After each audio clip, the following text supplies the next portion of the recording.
মকৰ ৰাশি সাপ্তাহিক ৰাশিফল ৮ৰ পৰা ১৪ এপ্ৰিল ২০২৬।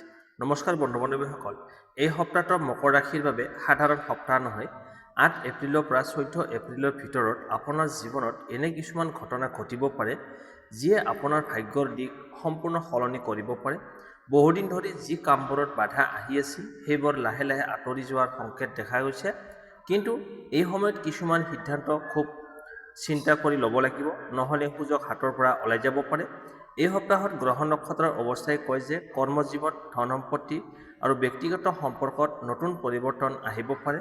কিছুমান লোকৰ জীৱনত অচিন্তিত লাভৰ সম্ভাৱনাও আছে। আনহাতে কিছুমানৰ বাবে গুপ্ত শত্ৰুৰ পৰা সাৱধান থকাটো অত্যন্ত প্ৰয়োজনীয়। তেনেহ'লে জানো আহক, এই সপ্তাহত টকা পইচা, কৰ্মজীৱন, প্ৰেম, স্বাস্থ্য আৰু ভাগ্য মকৰ ৰাশিৰ লোকসকলৰ বাবে কেনেকুৱা থাকিব। ভিডিঅ'টো শেষলৈকে চাই থাকিব, কাৰণ শেষত মই আপোনালোকক ক'ম শুভ তাৰিখ, শুভ সংখ্যা, শুভ ৰং আৰু এটা শক্তিশালী প্ৰতিকাৰ যি কৰিলে এই সপ্তাহত আপোনাৰ ভাগ্য বহুগুণে বাঢ়ি যাব পাৰে। বেছি পলম নকৰি আহক তেন্তে আৰম্ভ কৰোঁ। প্ৰথমতে আহিছোঁ ধন সম্পত্তি, আৰ্থিক অৱস্থা। এই সপ্তাহত মকৰ ৰাশিৰ লোকসকলৰ বাবে আৰ্থিক দিশত মধ্যমীয়া ফল লৈ আহিব পাৰে। সপ্তাহৰ আৰম্ভণিতে কিছুমান অপ্ৰত্যাশিত খৰচ আহিব পাৰে, বিশেষকৈ ঘৰ সংসাৰৰ প্ৰয়োজনীয় বস্তু মেৰামতি বা পৰিয়ালৰ কাৰণে কিছু ধন খৰচ হোৱাৰ সম্ভাৱনা আছে। কিন্তু চিন্তা নকৰিব, সপ্তাহৰ মাজভাগত ধনৰ আগমনেও আপোনাক কিছু স্বস্তি অনুভৱ দিব পাৰে, সকাহ পাব। যিসকল লোকে ব্যৱসায় কৰে তেওঁলোকৰ বাবে এই সময়তো নতুন সুযোগ লৈ আহিব পাৰে। কোনো পুৰণি গ্ৰাহক বা পুৰণি যোগাযোগৰ পৰা লাভজনক অফাৰ পাব পাৰে। যদি আপুনি নতুন ইনভেষ্ট বা ব্যৱসায়ৰ পৰিকল্পনা কৰি আছে তেন্তে খুব খৰধৰ নকৰিব। ভালকৈ চিন্তা কৰি সিদ্ধান্ত ল'লে লাভৰ সম্ভাৱনা অধিক। চাকৰি কৰা লোকসকলৰ ক্ষেত্ৰত এই সপ্তাহত অতিৰিক্ত ইনকাম বা কিছুমান নতুন কামৰ সুযোগ আহিব পাৰে। কিছুমান মানুহে ছাইড ইনকাম বা অতিৰিক্ত উপাৰ্জনৰ পথ বিচাৰি পাব পাৰে।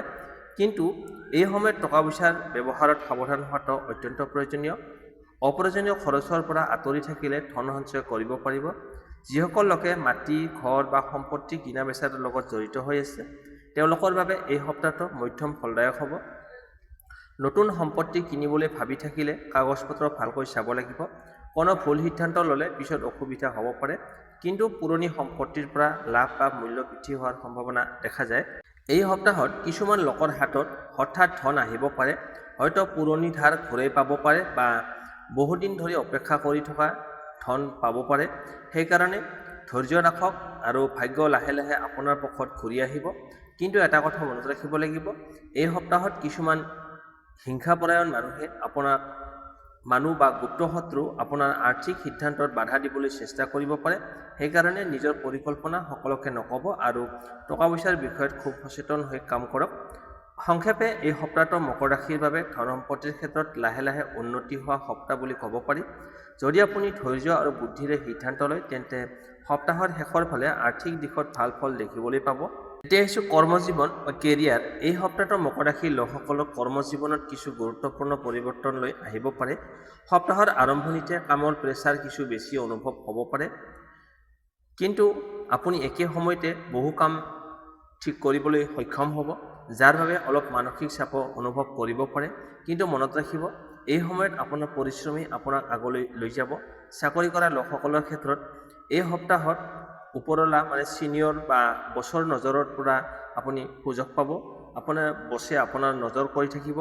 যদি আপুনি নিষ্ঠাৰে কাম কৰি আছে তেন্তে আপোনাৰ পৰিশ্ৰমৰ মূল্যায়ন হ'ব পাৰে।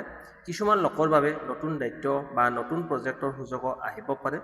এইবোৰ সুযোগ প্ৰথমতে কঠিন যেন লাগিব পাৰে, কিন্তু এইবোৰেই আপোনাৰ কেৰিয়াৰৰ বাবে ভাল পথ মুকলি কৰিব পাৰে।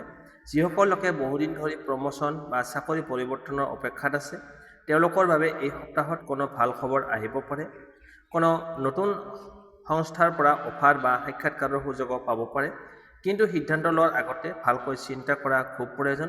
ব্যৱসায় কৰা মকৰ ৰাশিৰ লোকসকলৰ বাবে এই সময়ত নতুন যোগাযোগ বা নেটৱৰ্কিং খুব গুৰুত্বপূৰ্ণ হ'ব। কোনো নতুন অংশীদাৰ বা গ্ৰাহকৰ সৈতে চিনাকি হ'ব পাৰে, যিয়ে আগন্তুক দিনত লাভজনক হ'ব পাৰে। কিন্তু সকলো চুক্তি লিখিত ৰূপত কৰা ভাল হ'ব, কাৰণ কিছুমান মানুহ সম্পূৰ্ণ বিশ্বাসযোগ্য নোহোৱাৰ সম্ভাৱনাও আছে। যিসকল ছাত্ৰ ছাত্ৰী বা শিক্ষাৰ্থী তেওঁলোকৰ বাবে এই সপ্তাহটো পৰিশ্ৰমৰ সপ্তাহ। যদি আপুনি প্ৰতিযোগিতামূলক পৰীক্ষা বা কোনো গুৰুত্বপূৰ্ণ পৰীক্ষাৰ বাবে প্ৰস্তুতি লৈ আছে তেন্তে অলপ বেছি মনোযোগ দিব লাগিব। এই সময়ত মনোযোগ বিচ্যুত হোৱাৰ সম্ভাৱনা আছে। সেয়েহে নিজৰ লক্ষ্যত দৃঢ় থাকক। কৰ্মক্ষেত্ৰত কেতিয়াবা সহকৰ্মীৰ সৈতে ভুল বুজাবুজি হ'ব পাৰে, সেয়ে খৰধৰ কৰি প্ৰতিক্ৰিয়া নকৰিব।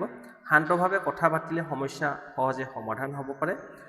সংক্ষেপে এই সপ্তাহটো মকৰ ৰাশিৰ বাবে কৰ্মজীৱনত চেলেঞ্জ আৰু সুযোগ দুয়োটাই লৈ আহিব। যদি আপুনি ধৈৰ্য, পৰিশ্ৰম আৰু বুদ্ধিৰে কাম কৰে, তেন্তে এই সপ্তাহেই আপোনাৰ আগন্তুক সফলতাৰ পথ মুকলি কৰিব পাৰে। এতিয়া আহিছোঁ প্ৰেম আৰু দাম্পত্য জীৱন।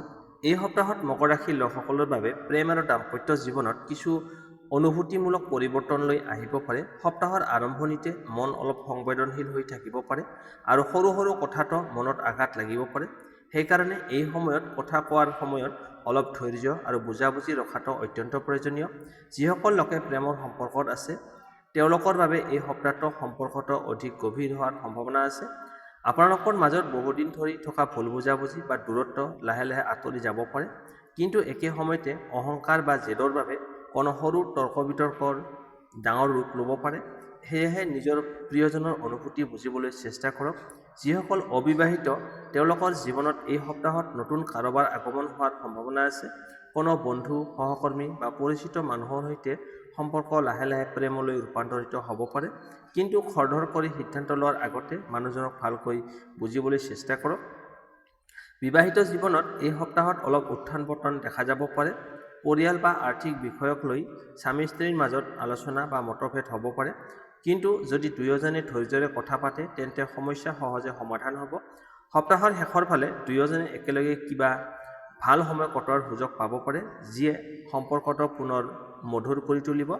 এই সপ্তাহত এটা কথা মনত ৰাখিব লাগিব, প্ৰেম আৰু দাম্পত্য জীৱনত বিশ্বাস আৰু সৎ যোগাযোগ খুব গুৰুত্বপূৰ্ণ। যদি আপুনি নিজৰ মনৰ কথা খোলাখুলিকৈ কয় আৰু সংগীৰ অনুভূতিক মূল্য দিয়ে, তেন্তে আপোনাৰ সম্পৰ্ক অধিক শক্তিশালী হ'ব। সংক্ষেপে এই সপ্তাহটো মকৰ ৰাশিৰ বাবে প্ৰেম আৰু দাম্পত্য জীৱনত শিক্ষা আৰু বুজাবুজিৰ সপ্তাহ। অলপ ধৈৰ্য আৰু মৰম থাকিলে সম্পৰ্কটো আগতকৈ অধিক সুন্দৰ হৈ উঠিব পাৰে। এতিয়া আহিছোঁ স্বাস্থ্য। এই সপ্তাহত মকৰ ৰাশিৰ লোকসকলৰ স্বাস্থ্য সাধাৰণতে ঠিকেই থাকিব, কিন্তু অলপ সাৱধানতা অৱলম্বন কৰাটো খুবেই প্ৰয়োজনীয়। সপ্তাহৰ আৰম্ভণিতে শৰীৰত অলপ এলেহুৱা বা ভাগৰুৱা অনুভৱ কৰিব পাৰে।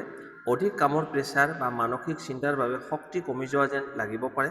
সেইকাৰণে যথেষ্ট ৰেষ্ট লোৱাটো অত্যন্ত গুৰুত্বপূৰ্ণ। বিশেষকৈ এই সময়ত মূৰৰ বিষ, গা, হাতৰ বিষ বা ঘাৰ কঁকালৰ সমস্যা দেখা দিব পাৰে। যিসকল লোক বহু সময় ধৰি একে ঠাইতে বহি কাম কৰে বা মোবাইল আৰু কম্পিউটাৰ বেছি ব্যৱহাৰ কৰে, তেওঁলোকে অলপ ব্যায়াম বা ষ্ট্ৰেচিং কৰাটো ভাল হ'ব। পেটৰ দিশতো অলপ সাৱধান হ'ব লাগিব। অনিয়মিত আহাৰ, বেছি তেল মছলাযুক্ত খাদ্য বা বাহিৰৰ খাদ্য বেছি খালে পেটৰ অসুবিধা, গেছ বা অম্লতা হ'ব পাৰে। সেয়ে এই সপ্তাহত সহজে হজম হোৱা বা স্বাস্থ্যকৰ খাদ্য গ্ৰহণ কৰাটো ভাল হ'ব। মানসিক স্বাস্থ্যৰ ক্ষেত্ৰতো অলপ গুৰুত্ব দিয়ক। কেতিয়াবা অকাৰণ চিন্তা বা দুশ্চিন্তা বেছি হ'ব পাৰে। এই সময়ত ধ্যান, প্ৰাৰ্থনা বা অলপ সময় নিজৰ পচন্দৰ কামত ব্যৱহাৰ কৰিলে মন শান্ত থাকিব। যিসকল লোকে আগৰ পৰা কোনো দীৰ্ঘদিনীয়া বেমাৰত ভুগি আছে, তেওঁলোকে ঔষধ নিয়মিতভাৱে খাব লাগিব আৰু চিকিৎসকৰ পৰামৰ্শ মানি চলাটো অত্যন্ত প্ৰয়োজনীয়। সপ্তাহৰ শেষৰ ফালে স্বাস্থ্যৰ অৱস্থা আগতকৈ উন্নত হোৱাৰ সম্ভাৱনা আছে। যদি আপুনি নিয়মিত জীৱনধাৰা পালন কৰে, সঠিক আহাৰ গ্ৰহণ কৰে আৰু মানসিক চাপ কমাই ৰাখে, তেন্তে এই সপ্তাহটো সহজে পাৰ কৰিব পাৰিব। মুঠতে ক'বলৈ গ'লে এই সপ্তাহটো মকৰ ৰাশিৰ বাবে স্বাস্থ্যৰ মধ্যম আৰু নিয়ন্ত্ৰণযোগ্য হ'ব। অলপ সাৱধানতা আৰু স্বাস্থ্য সচেতনতা থাকিলে কোনো ডাঙৰ সমস্যা দেখা নাযায়। এতিয়া আহিছোঁ শুভ তাৰিখ, শুভ সংখ্যা, ৰং আৰু প্ৰতিকাৰ। এই সপ্তাহত মকৰ ৰাশিৰ লোকসকলৰ বাবে কিছুমান দিন বিশেষ শুভ বুলি গণ্য কৰা হৈছে। এই দিনবোৰত যদি আপুনি গুৰুত্বপূৰ্ণ কাম আৰম্ভ কৰে বা নতুন সিদ্ধান্ত লয়, তেন্তে সফলতাৰ সম্ভাৱনা অধিক থাকিব। শুভ তাৰিখ। এই সপ্তাহত আপোনাৰ বাবে বিশেষ শুভ দিন হৈছে 9 এপ্ৰিল, 11 এপ্ৰিল আৰু 13 এপ্ৰিল। এই দিনবোৰত টকা পইচা, কৰ্মজীৱন, ব্যক্তিগত জীৱনৰ ক্ষেত্ৰত ভাল খবৰ পোৱাৰ সম্ভাৱনা আছে। শুভ সংখ্যা। এই সপ্তাহত আপোনাৰ বাবে ভাগ্যশালী সংখ্যা হৈছে 3, 6 আৰু 8। এই সংখ্যাবোৰ কোনো গুৰুত্বপূৰ্ণ কাম, ডকুমেণ্ট বা সিদ্ধান্তৰ সৈতে জড়িত থাকিলে শুভ ফল লাভ কৰাৰ সম্ভাৱনা বাঢ়ে। শুভ ৰং।